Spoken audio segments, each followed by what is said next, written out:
Bonjour à toutes et à tous, chères adhérentes, chers adhérents. C'est le lancement de la saison 2022-2023. J'espère que vous êtes ravis d'être parmi nous.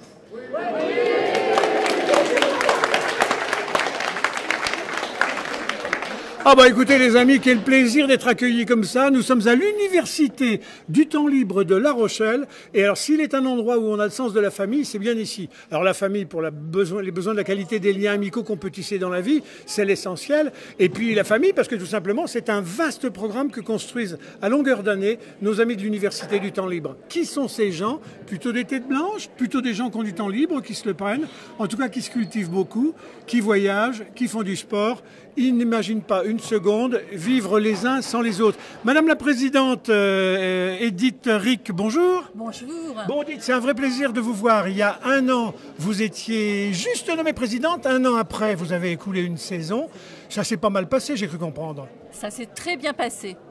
Nous avons battu 800 adhérents. Ouais. Nous comptons les retrouver cette année, ouais, voire plus, pourquoi pas. Nous faisons tout pour. Ouais. Alors vous êtes entouré de 3 membres éminents, mais enfin... Je veux dire, tout le monde pourrait être dans le bureau tellement tout le monde est actif dans votre association. Il y a Jean-Pierre Debauve, qu'on ne présente plus, qui a été un homme très actif dans le domaine de l'emploi pendant des années sur La Rochelle. Il était patron de la Maison de l'Emploi. Vous avez, alors, l'homme du sonnant et du trébuchant, rien ne se passe s'il n'y a pas d'argent. C'est le trésorier, c'est Bernard Bretonneau. Bernard, bonjour. Bonjour.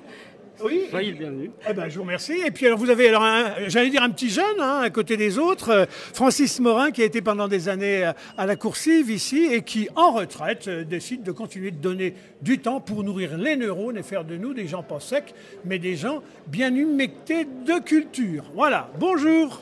Bonjour.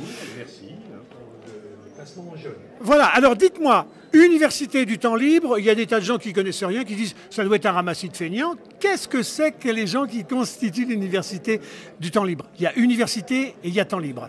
Eh bien, Université du temps libre, c'est depuis une quarantaine d'années, nous regroupons pour diffuser de la culture, nous regroupons des gens qui ont du temps libre, c'est-à-dire bien sûr pas mal de retraités, mais notre programme est tout à fait susceptible d'accueillir des personnes au foyer, pourquoi pas des demandeurs d'emploi, on en parlait tout à l'heure, des gens qui ont l'intention d'enrichir leur temps libre et de continuer à faire marcher leur tête en s'intéressant au monde et à la culture. Oui, parce que ce que je disais tout à l'heure, c'est l'occasion de se faire des amis, de ne pas être seul, d'avoir toujours du lien social, mais c'est surtout continuer de faire marcher la machine à compréhension du monde.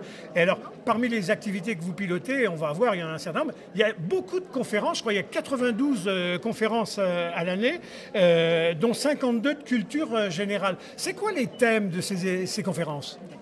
Alors, tout comme aujourd'hui, on va parler de Molière et de Don Juan. Donc ça peut être un des thèmes, on va parler littérature. Mais ça peut être histoire, ça peut être de la géopolitique, ouais, ça peut être de la musique, de l'art, ça peut être de la médecine, ça peut être de la science et technique, etc. etc. Ouais. 94 conférences sur l'ensemble de l'année. Alors, sur des conférences aussi variées que ça, vous le disiez tout à l'heure, ça n'est pas ouvert qu'aux retraités, aux gens qui ont du temps libre parce que le temps a passé, c'est ouvert à tout le monde. Et donc, j'avais vu quelques fois l'année dernière des étudiants.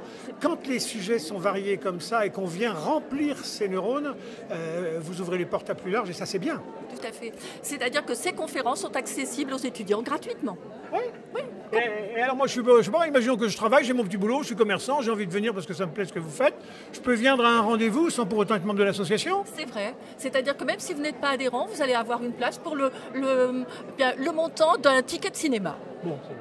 Alors, il y a tout ce qui se passe à l'intérieur. On reçoit des conférenciers, comme la conférencière dans quelques instants pour le lancement de votre saison 2022-2023. Et puis, on sort. Ah, faut s'oxygéner. Alors, s'oxygéner, il y a plusieurs dimensions géographiques, selon ce que le corps peut faire ou l'état de santé. Donc, il y a des balades en ville, j'imagine qu'elles sont à thème, on va voir. C'est, comment s'appelle-t-il? C'est Francis qui s'occupe de ça. Il y a... On s'éloigne, un voyage à Lyon. Ah bah, Lyon, c'est une destination, il y a des trucs à dire. Bernard va nous en parler. Et puis, il y a, alors là, cerise sur le gâteau, le voyage à New York. Vous allez nous en dire un petit mot tout à l'heure, parce que je crois que c'est Jean-Pierre. Alors, sur les sorties en ville, une bonne sortie en ville qui fait du monde et qui satisfait les gens, c'est quoi, Francis? une bonne sortie en ville, c'est une sortie qui est intéressante, qui intéresse au moins 25 personnes. Oui, mais ça c'est de la langue de bois, ça. Concrètement, on va voir quoi? Les souterrains? on va voir, on peut aller voir des souterrains, oui, j'ai vu qu'il y avait des souterrains à découvrir. Oui. Donc c'est tout ce qui est découverte de bâtiments, de murs, d'églises, derrière l'église ou autres endroits. Les coins, les recoins, la petite histoire, la grande histoire. Des recoins, l'histoire aussi, oui.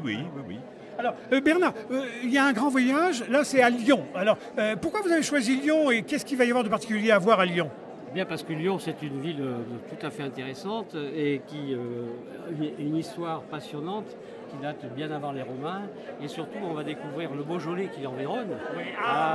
Et il ne manquera pas les dégustations, les informations très précises sur le développement du vin. Oui. Et ça va être un voyage tout à fait passionnant sur une vingtaine de jours et qui ira jusqu'à Vienne et Saint-Étienne. Ouais.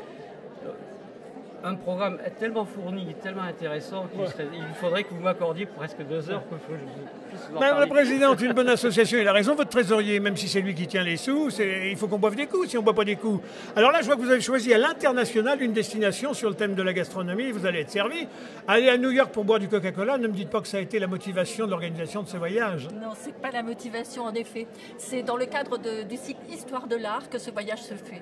Et c'est Jean-Pierre Debauve qui pourrait vous en parler d'une façon beaucoup plus élogieuse. Alors Jean-Pierre, vous abordez New York par quel bout? Le bout des quartiers populaires, là-haut, avec des taggers, des graffeurs? Bien sûr que oui. Ou le New York des grands musées? Eh bien, d'abord, on aborde New York parce qu'on fait cette année tout un cycle en histoire de l'art sur le XXe siècle artistique américain, sur les artistes américains du XXe siècle. Et bien sûr, on conclut par un voyage à New York où on va voir tous les grands musées. Il n'y a pas de doute, c'est un voyage histoire de l'art, on va voir tous les grands musées, mais aussi on va s'immerger dans la ville, on va être logé à Times Square, on va aller à Brooklyn, on va voir les tags, on va aller à un concert de jazz comment ça s'appelle, au Birdland. Enfin, on va vraiment voir New York, pas seulement dans les musées, mais aussi dans les rues. J'allais dire, on a envie de monter dans le bus quand on vous entend, et un peu dans l'avion aussi quand même. Bon, Madame la Présidente, vous voilà parée alors avec tous ces rendez-vous pour 2022-2023. Absolument. Et je vous remercie d'enchaîner et de participer à ce top départ de l'année 2022-2023. Eh bien, écoutez, c'est nous qui vous remercions en tout cas. Donc les amis qui nous écoutaient, qui nous regardaient, qui voyaient cette assistance à la fois sérieuse, studieuse, mais extrêmement amicale, vous avez 92 rendez-vous qui vous sont proposés tout au long de l'année. Comment on vous contacte? Il y a un site internet?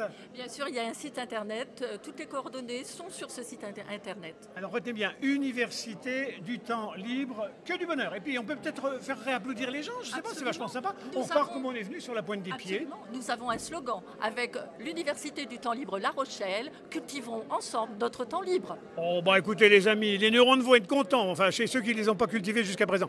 Je vous laisse faire et puis nous allons nous séparer sur les applaudissements du public. Donc je vous laisse lancer la saison. Merci. La saison est lancée, merci. Eh bien à la fin de nous faire signe et d'applaudir. Voilà, en direct depuis la fac de droit, car c'est la base de nos amis, à l'Amphi Valin, fac de droit, l'Université du temps libre. À bientôt les amis sur Onis TV, toujours en direct avec une joie non feinte, vous l'avez compris. À bientôt les amis. À bientôt.